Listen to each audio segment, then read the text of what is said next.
কালকের ঘটনা, এই যে আল্লামা দেলাওয়ার হোসেন সাইদি আছে না, ওই যে কিছুদিন আগে দেখলেন না, ওই যে ইঞ্জেকশন যে দিছে জেলখানার ভিতরে, এটা তো কিবা ছিল না, ওইটাকে কালকের আগের দিন ধরছে, ওই ডাক্তারকে ধরছে কালকের আগের দিন, আজকে মনে হয় রিমান্ডে নিছে।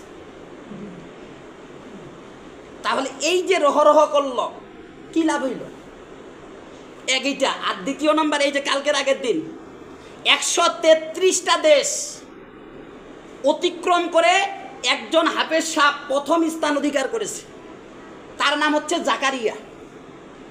31 কোটি টাকা দামের একটা পুরস্কার দিছে অন্যান্য দেশগুলো। আর আমাদের যে বাংলাদেশের প্রধানমন্ত্রী আছে অর্থাৎ তারেক রহমান, ইনি একটা স্বাগতমও জানায় না।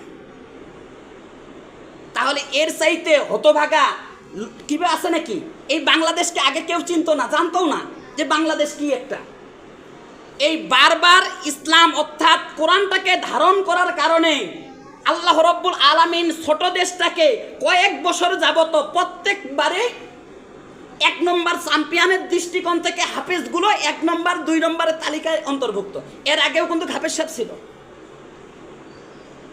তাহলে আমাদের করার কি দরকার ছিল? তারেক রহমানের কি প্রধানমন্ত্রীর কাজটা কি ছিল? তাকে স্বাগতম জানানো, যে আমাদের একটা দেশের উজ্জ্বল নক্ষত্র, কিন্তু আমরা সেটা করতেছি না। আর না